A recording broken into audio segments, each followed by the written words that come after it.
It's me, it's TRG, the Ramblin Gambler, a vest-wearing gambler's gambler, just here to share what I've learned about taking advantage of casinos in every way possible. And since I don't want a lawsuit over anything in this podcast, let's do that disclaimer and then get things started in proper fashion.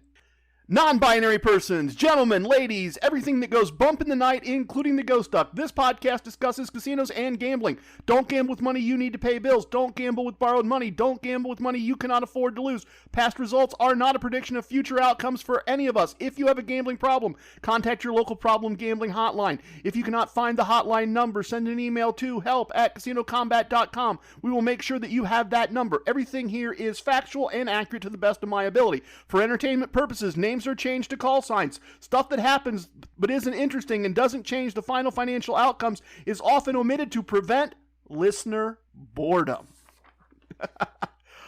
All right. Sorry about the edits on that, T-Rex. It took more than one take, folks. Wow, episode 47. What a long, strange trip it's been. I've got a lot to cover for you today. If you're just listening for the first time, welcome. If you have been listening for a while, thank you very much.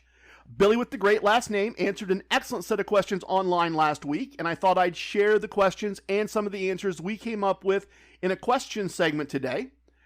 I got to hang out with Gabriel this past week, and I haven't updated you on my time playing craps in a while, so I thought I'd do that today in a Gamblin with Gabriel segment. That's always our craps time. I'll give you details on my casino trips this week in a travel segment, as well as give you the results for the whole month last month. And I've got a quick story for you with a minor lesson / observation in the VIP lounge. So there we go. That's the plan. That's what we're going to try to do and do as well as we can. By the way, Guardian and Jet, they have not checked in yet. Still haven't heard from those guys. Let's start things off gambling with Gabriel.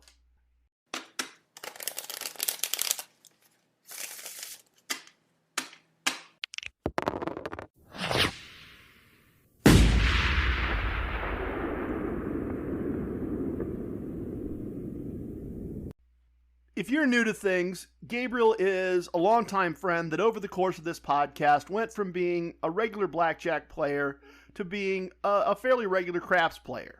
And until the time that he did that, my knowledge of craps was basically, easy for me to say, limited to what I read in books and simulated for free on a computer, as well as one bad experience in Las Vegas trying to put that book knowledge into action. Gabriel demonstrated that there were a variety of aspects of the game that could only be understood and evaluated by actually playing. Eventually, I created an EBR, an experimental bankroll, and started trying to figure out if I could apply the core concepts of casino combat to craps, and make it a reliable part of my regular game. Unless and until I can figure out a way to consistently benefit from playing craps, or lose all or most of the EBR, results from craps are not reported each week, or included in the results for the month, because they're not casino combat results. They're not something that I'm ready to stand behind and tell you that if you do what I do, this should work for you. I am nowhere near there yet. That said, I did want to give you a quick update, both because I actually got to play craps with Gabriel last week, and because I've been playing semi-regularly since returning from Las Vegas at the start of the month. I've had a mix of winning and losing craps tables, and the EBR is currently missing about a day and a half's pay, mostly from a loss I took last week hanging out with Gabriel at our local casino. Fun, quick story about that, actually. I ordered a bourbon from the waitress, and she asked if I was a Tier 4 member. Obviously, she didn't use those words, but the equivalent of a Tier 4 member in the Rewards Club, since players at that tier get a deep discount on drinks because the VIP lounge is currently closed. I joked that no, I wasn't, but that maybe she could pretend Gabriel had ordered my drink since he was at the correct level and I wasn't. So she comes back a little later and she says, "I've known you guys forever, but somehow I got confused and brought you Gabriel's drink." And then she charged me the discounted price. Have I mentioned it's good to have casino allies as a casino gambler? Anyway, here's where I'm at with things on craps in general. I'm comfortable with being the shooter at a craps table, and perhaps even more surprising to me, I usually manage to make some money for myself and others at least once or twice each session. I'm figuring out how to build and use a win stack while playing craps, which is very different. It's just a different process than doing the same thing at a blackjack table or a baccarat table.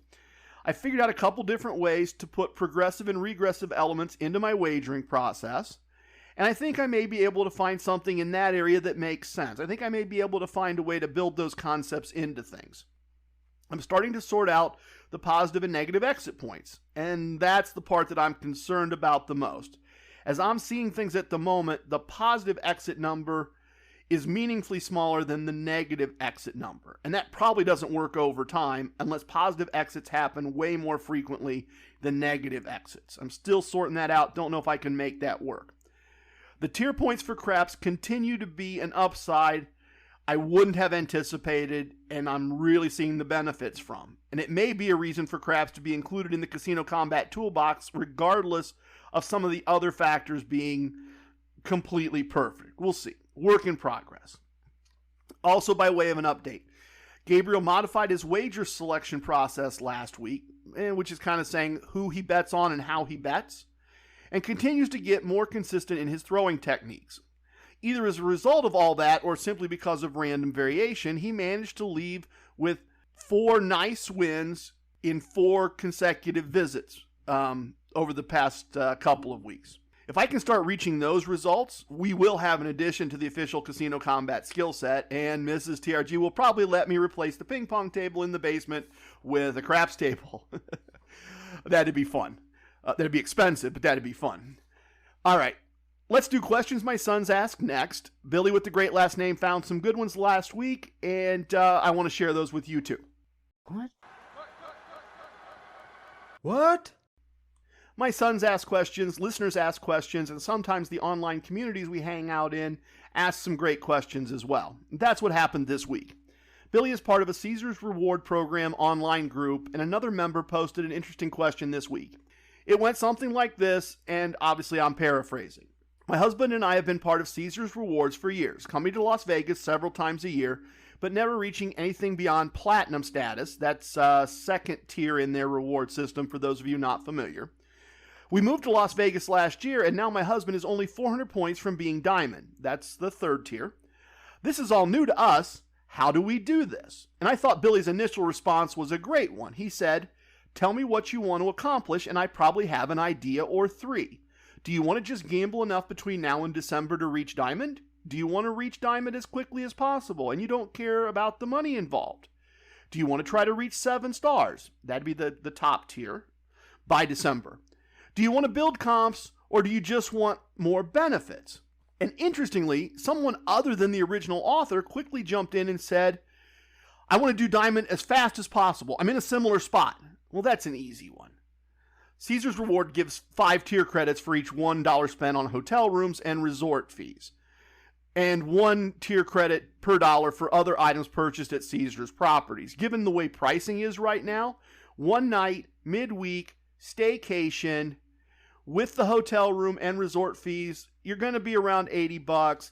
Yeah, for insurance, throw in an expensive meal at the food court, couple slices of pizza, some sodas and some ice cream. You'll be diamond in a few days when those points are added to your account. Boom, done. Simple, easy, no risk. Also no chance to win any money, and also you're not building anything toward any type of comps. Another member of the group said, "I'm similar spot. Need just a little bit less than that. Want to do 7 stars by the end of the year without going broke." And this is where Billy decided to kind of bring me into the loop with some text messages. And our response was 6 to 8 hours a week, basic strategy blackjack, $1,000 bankroll, proper progressive and regressive wagers, and exit point discipline. You know, the basic core concept stuff. And you should be able to grind out a profit and enough points to hit 7 stars by December. Or at least by the start of December, you'll be close enough that you can figure out how to finish things up with either some extra gambling or some spending. The next question was also interesting. A regular slot player who also plays blackjack with bets between $25 and $50 wanted to know the quickest, least risky way to gamble for those 400 points and build future comps rather than just spending enough to get the points. I think we surprised some people with our answer to this one. Our response was, find a $10 craps table, which is easy enough to do at Flamingo or Harrah's right now. Honestly, probably Bally's and Paris too. I just can't confirm that from real life experience. Anyway, at Craps, after a point is established, bet the 6 and the 8 at the table minimum, which is $12 each. So $24, which should be comfortable for a $25 blackjack player. Now, this is around a 4.5%-ish, without looking it all up, house advantage wager, as compared to a 0.32-ish percentage house advantage at blackjack. But blackjack wagers are resolved way more quickly. Every boom, boom, boom, boom, you're resolving hands just as fast as the hands can be dealt. And the craps wager could be resolved with just one roll of the dice, but often it'll be 15 minutes or more with multiple rolls before those two $12 craps wagers are resolved. So less wagers, less risk over a span of time, and based on my experiences at the Flamingo at the start of the month, $400 points, should take a couple of hours to accomplish, and probably will not result in the loss of the entire $200. By comparison, with $25 and $50 bets at blackjack, it would take 8 to 10 hours to get that many points in my experience. And let's be honest, it's tough to win money at blackjack with a bet range that narrow, and a lot more than $200 is going to be put at risk over that period of time, and probably a fair amount lost. Finally, by comparison, Caesars Rewards gives 1 tier credit for every $5 spun through a slot machine, which means spinning $2,000 through a slot machine to earn 400 tier credits. That's a lot more money at risk. That's a great example of craps being a useful tool to a gambler. That's also an example of something I didn't know when I started this podcast. There you go. Some great questions from the online space. The travel segment is next, with results for the week and a determination if we had a profit or a loss for the month of April.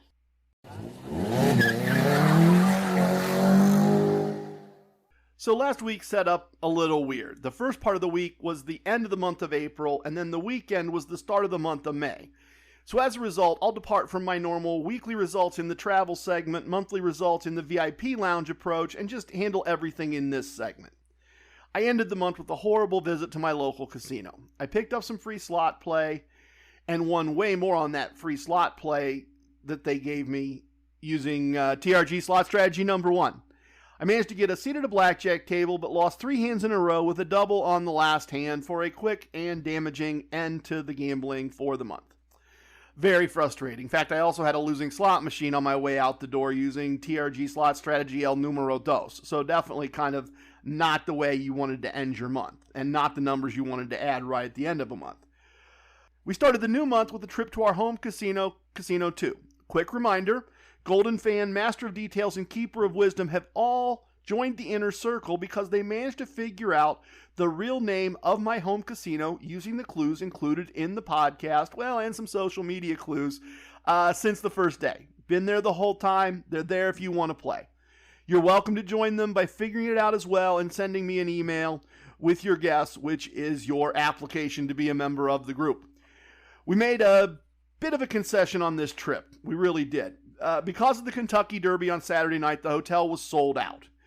We had a comp, but we couldn't use it, and that's understandable, but we wanted to have a date night. Mrs. TRG was ready to get out of the house and have a break. She's been work since we got back from Las Vegas. So we paid for a room at a hotel across the street. Casino was packed and very fun since a lot of people were there for the Derby. A lot of people were dressed up for the Derby. Lots of hats, lots of suspenders, lots of pastels, lots of all those kind of traditional Derby things. Our first table was a losing table, unfortunately, but a very fun table. The dealer, just in the course of conversation, says, "Oh, what do you do for a living?" And so I tell him I'm an IT consultant. He's really surprised. And I said, "Well, why are you surprised? That's not a particularly unusual thing." He goes, "Oh, I just figured you were a cop." And I said, "Well, why would you think I'm a cop?" And he said, "Well, who else wears a tactical vest to a casino?" And I explained, it was either the vest or the purse. It was just a way to organize everything. And he said he understood. And then he was telling us that he kind of does the same thing. He uses a concealed carry firearm holster, an ankle holster, to carry his phone and his wallet, since dealer uniforms don't have pockets, and he'd rather have his phone and his wallet with him instead of leaving them in his car or in a locker. So he asked, and we had a quick discussion about, kind of what items I carry, why do I need so many pockets, and I gave him a quick rundown. And a few hands later, I managed to put together a 6-card 21 hand. Not a particularly common thing in blackjack for you to draw 6 cards and still be in the game and have 21.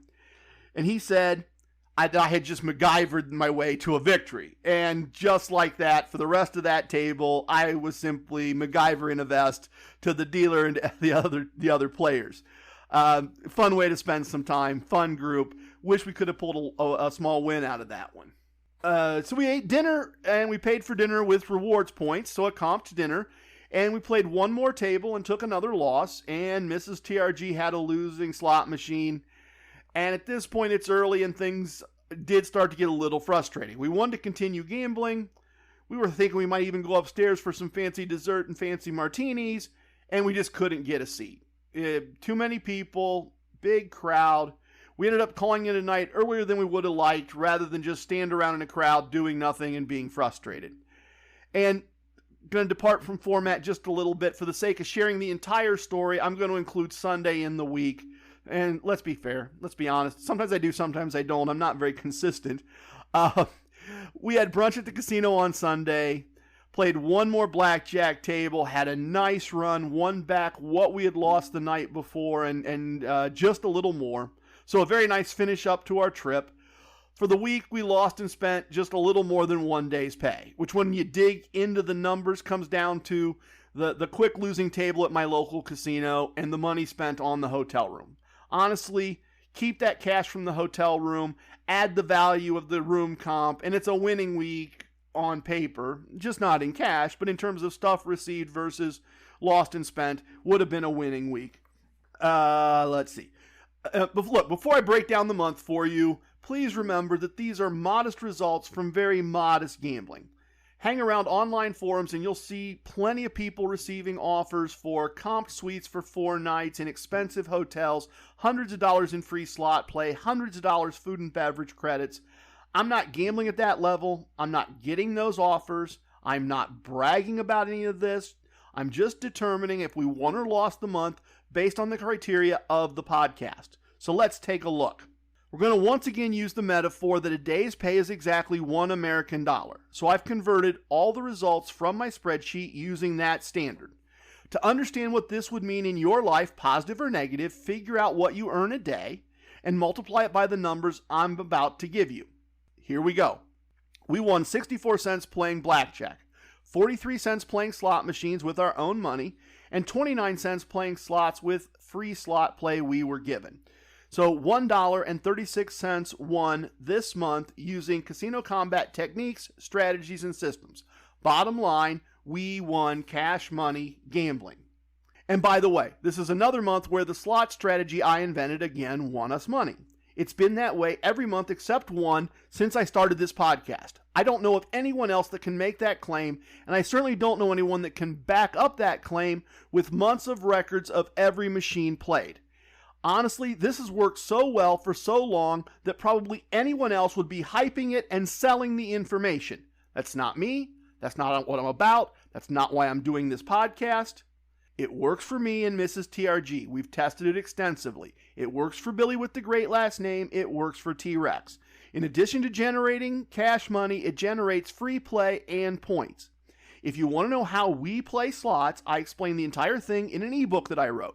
If you send an email to trg@casinocombat.com, spell combat with a K, of course, and put 2 words, slot tactics, in the subject line, our email bot Fred will send you a link to download the entire thing for free. Fred will also email you the entire list of casino wisdoms and the episodes they were introduced in if you send an email with the 2 words get wisdom in the subject line. In addition to winning money gambling, we received $1.80 in comps, 13 cents in match bets, 40 cents in free bets, and 65 cents in gifts. We played blackjack at 28 different tables during the month, winning on exactly half of them, 14, and losing on half of them. And that's good exit points, folks. Keep the losing table amount low. Make sure that small wins are protected when they happen. Allow larger wins to roll as long as they're willing to go. That's how you do that. That's how you go half and half, but still win cash money at the end of the month. We played a total of 20 slot machines with 16 winning machines and 14 losing machines. And I'm going to admit, once again, I'm still a little amazed by this. I've said it before, 2 or 3 years ago, sitting in a VIP lounge, if someone had made that claim, I'd have laughed at them. Someone said to me that they had a system that allowed them to play 20 slot machines in casinos all across the United States for a month, and not only did they make a profit, but they only lost money on 4 machines? Wouldn't have believed it. Would have laughed at them. I understand if any of you are having the same response. It's more than fair, but those are the results. So, how does it all finish up? We total it all out. We won money gambling. We did that gambling 3 different ways. We received a bunch of comps and gifts, and we had a losing month.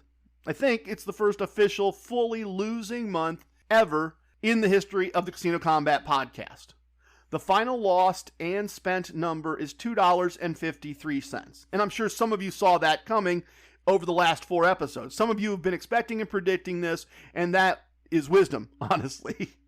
I'm certainly not surprised. I certainly expected this. But if you're somewhat new to this, you haven't heard all the episodes, you don't know everything that's happened this month, if you're thinking, wait, what?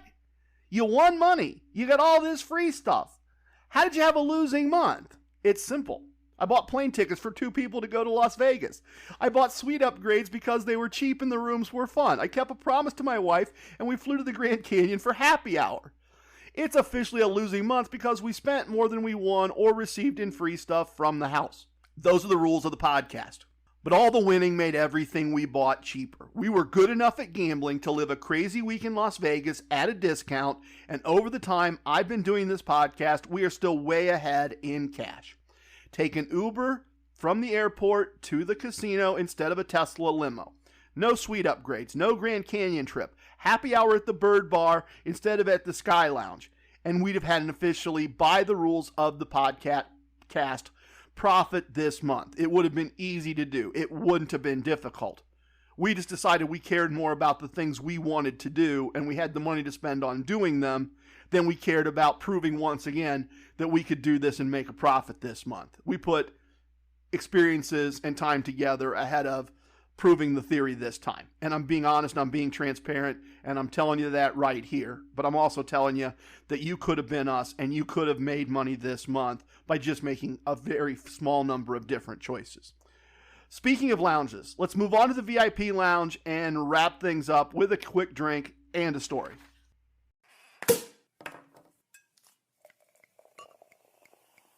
Oh, a little bit of the bubbly. You know I love a good VIP lounge. I love the people I meet and the stories they have to share. And of course, our VIP lounge is always virtually stocked with everything we love. It's like we have a VIP lounge genie to keep us in the best of everything. Gabriel and I have been using a local distillery as a VIP lounge replacement during the pandemic. They have a great smoky bourbon, so I'm going to pour a short bourbon from my cabinet to enjoy in our VIP lounge today. Often you don't see them, but casinos have lots of rules. Some of them are actually more like laws, requirements from a gaming commission, that kind of thing. But some of them, they're more like guidelines or suggestions. Most people have to follow them most of the time, but exceptions get made. I told you at some point in a past episode about getting served a meal at a blackjack table when the, quote, air quotes, rule was no eating at the blackjack table. But the wife of a very high roller just insisted that the rule be broken, and eventually the rule was broken because they were not going to make her husband mad. Well, today's story is about kind of a similar situation. Years ago at Casino 1, I was sitting at the last seat at a blackjack table. Every blackjack table I've ever seen has a locked box with a slot in the top where dealer tips are placed and protected. And on this table, that box was just to my left within easy reach. Every blackjack table also has a kind of a half-circle arc drawn on the felt at roughly the halfway mark on the table. Generally, it's explained to new players that they should not reach past that line while playing the game. I'm well of this again, air quotes, rule, and the tip box is on the other side of the line. So again, don't reach across the line. That's the rule. Well, I'm gambling and I'm winning and I'm also having some drinks, and I decide to try to be funny, and I tip the dealer by doing exactly what a dealer would do if they received a tip. I take the chip, I tap it twice on the top of the box, and I shout, "Toast for the crew!" The dealer says thank you, but you really shouldn't reach across the line. And I say, sure, sorry, just goofing around, not trying to cause a problem. And I keep winning, and I do it again. Take a tip, shave and a haircut tap. Tips for the team. And the floor, who's a guy I've known for years, comes over and he says, TRG, come on, man. We appreciate the tips, and we know you're just messing around, but you're really not supposed to reach across the line. Well, another drink later, a big bet, a nice blackjack payout. Tip, tip, hooray! And the dealer grins, and the floor grins, and I keep winning, and I keep tipping that way. And eventually the floor comes over and says, look, it's a good show. Everyone else is enjoying it, but you're breaking the rules. And I said, I know, I don't want to ruin this winning streak by tipping another way, and I want to keep tipping.